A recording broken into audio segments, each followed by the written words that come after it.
for joining us. This is the SignatureTV News Updates. I am Ifunanya Ilodianya. And the headlines. The chairperson of the National Human Rights Commission, Dr Salamatu Suleiman, says the commission is at the forefront of upholding human rights. Kogi State government drags EFCC to court over 19.3 billion naira bailout funds. The Nigerian Football Federation sacks Genoro, appoints Augustine Egwavo as interim manager. And now the details. The chairperson of the National Human Rights Commission, NHRC, Dr Salamatu Suleiman, says the commission is at the forefront of the commemoration of the Human Rights Day celebration in Nigeria and the world in general. She made this statement recently at a lecture to mark the 2021 Human Rights Day celebration in Abuja. The International Human Rights Day is celebrated globally on every 10th December to commemorate the adoption of the Universal Declaration of Human Rights by the United States General Assembly in 1948, as we were earlier told. This commemoration provides not just opportunities for celebrating the significance of this day, but also calls for retrospection and self-appraisal by government and individuals on milestones and mileage achieved in advancing human rights. The SDGs promote a human rights-based approach to development where every voice counts and where there is equal access to economic, social, and cultural rights, including rights to water, health, food, shelter, education, livelihood, and rest.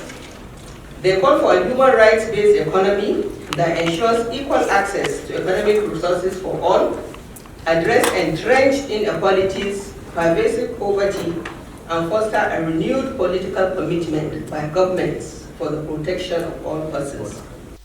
The Kogi State government has dragged the Economic and Financial Crimes Commission, EFCC, to a federal high court in Abuja, demanding 30.5 billion naira damages over what it called unsubstantial allegations that it fixed 19.3 billion naira bailout funds received from the federal government in an account. The EFCC had claimed it discovered 19.3 billion naira belonging to the Kogi State government in a fixed deposit account with Sterling Bank, meant to pay salaries in the states, but was allegedly not used for the purpose.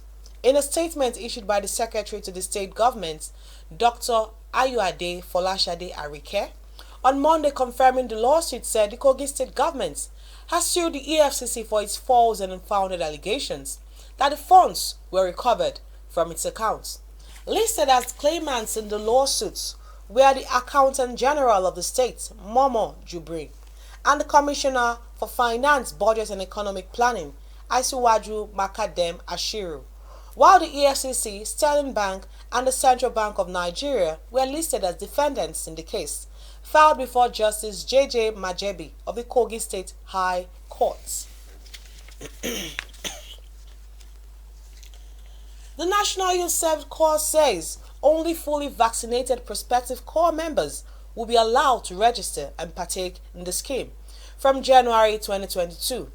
The Director General of NYSC, Brigadier General Shuaib Ibrahim, stated this on Monday while addressing the 2021 Batch C Stream 2 set of corps members in a virtual meeting. The Director General gave the directive in face of reported cases of Omicron variants of the coronavirus in the state. Ibrahim said that the scheme would not let down its guard of ensuring strict adherence to the COVID-19 safety protocol and urged the Batch C Stream 2 sets of corps members whose orientation course ended on December 14 to continue to build on the skills learned during the orientation course. The trial of the leader of the proscribed indigenous people of Biafra, IPOB, Nnamdi Kanu, for treasonable felony has taken a new turn, as Kanu on Monday afternoon slammed a fresh lawsuit against the Attorney General of the Federation, AGF, the Minister of Justice, Abubakar Malami San, and the Department of State Security Service, DSS. In a fresh lawsuit, Kanu was seeking an order from the Federal High Court in Abuja to compel the DSS to allow him access to food, medical care and clothes of his choice. The suit was instituted on his behalf by his attorney, Barrister Maxwell Chibuike, as Kanu also applied for another order against the DSS to allow him to make arrangements for his food by himself at his own expense. In business, Federal Inland Revenue Services (FIRS) says the 2021 financial bill must be tailored towards enabling an efficient tax system that works for every Nigerian. This was disclosed to journalists by the FIRS Executive Chairman, Muhammad Nami, after a stakeholder engagement of the Finance Bill 2021 at the State House of Representatives, Abuja. Muhammad Nami further appealed that the Fiscal Policy Reform Committee and the House Committee on Finance should continue to make laws that stand the test of time and reflect economic realities. He further calls for laws that would not only assist the government at the three levels in mobilizing revenue, but also assist small and medium-scale enterprises to grow and become taxpayers in the future.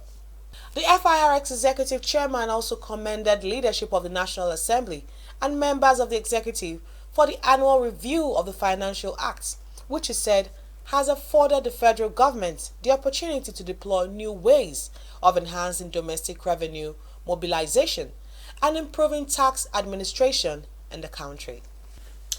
On the foreign scene, the United Arab Emirates (UAE) has barred all airlines from conveying Nigerian passengers to the country as the diplomatic row between the two nations deepens. Among these airlines are Egypt Air, Air France, KLM, Ethiopian Airlines, Rwanda Air, Etihad. On Monday, many Nigerian passengers who boarded Ethiopian Airlines heading for Dubai were sent off the plane.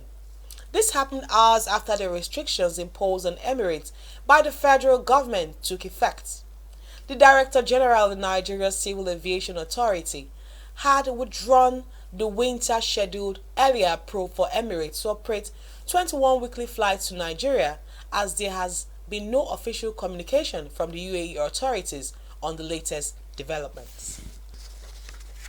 In sports, the Nigeria Football Federation has appointed Mr. Austin Egwavon, currently its technical director, as the technical advisor of the Super Eagles on an interim basis.